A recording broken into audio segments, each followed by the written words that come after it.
आवाज जनतेचा, लढा सर्वसामान्य जनतेच्या न्याय व हक्कांसाठी। राहुरी शहरातील नगर मनमाड राज्य महामार्ग कॉलेज रोड लगत असलेल्या साहेबराव गाडे यांचं साई टायर या टायरच्या शोरूमला विजेच्या शॉर्ट सर्किटनं आग लागून लाखो रुपयांचं नुकसान झाल्याची घटना घडली आहे। आज गुरुवार दिनांक 15 मे रोजी पहाटेच्या दरम्यान सदर घटना घडल्याचं प्रत्यक्षदर्शीने असलेल्या नागरिकांनी सांगितलं। गाडे यांच्या साई टायरचा शोरूम मधून धूर निघत असल्याचं शेजारीच असलेल्या वीरकर नामक तरुणाने सदर माहिती शोरूमचे मालक गाडे यांना दिली। आग लागल्याची माहिती राहुरी व देवळाली प्रवरा व श्रीरामपूर नगरपालिकेच्या अग्निशमन दलास लागताच सुरुवातीला राहुरी नगरपालिकेच्या अग्निशमन दलानं पाचारण केलं।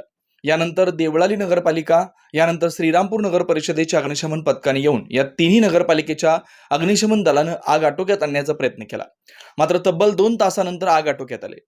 शोरूम मध्ये सर्व 4 चाकी वाहनांची टायर असल्या कारणानं आगीनं मोठा भडका घेतला होता। आग विझवताना चांगलीच पळापळ झाली होती। सदर घटनेची माहिती कळताच शहरातील अनेक व्यापारी व सामाजिक कार्यकर्त्यांनी धाव घेतली। यासह देवळाली प्रवरा नगरपालिकेचे माजी नगराध्यक्ष सत्यजित कदम, शिवसेनेचे देवेंद्र लांबे, उद्योजक सतीश घुले, प्रमोद सुराणा यासह आदींनी घटनेच्या ठिकाणी धाव घेतली। आग विझवण्यासाठी राहुरी नगर परिषद अग्निशामक विभागाचे राजेंद्र पवार, विलास गडाख, बाळासाहेब पवार, नंदू मोरे, तर यानंतर देवळाली प्रवर नगर परिषदेचे भारत साळुंखे, सकाहरी सरोदे, सुनील ताठे, तर श्रीरामपूर नगर परिषद अग्निशमन दलाचे संतोष रासकर, रोहित जाधव, लखन दाभाडे यांनी मोठे परिश्रम घेतला। अचानक आग लागल्यानं गाडे कुटुंब व नातेवाईकांची चांगलीच धावपळ झाली होती। आगीमध्ये शोरूम मध्ये असलेली 4 नवे ट्रॅक्टर यासह 4 चाकी वाहनांची, नवे व जुने टायर यासह वाहनांचे स्पेअर पार्ट, फर्निचर आदींचं मोठं नुकसान होऊन सुमारे 80 ते 90 लाख रुपयांचं नुकसान झाल्याचा अंदाज वर्तवण्यात आला।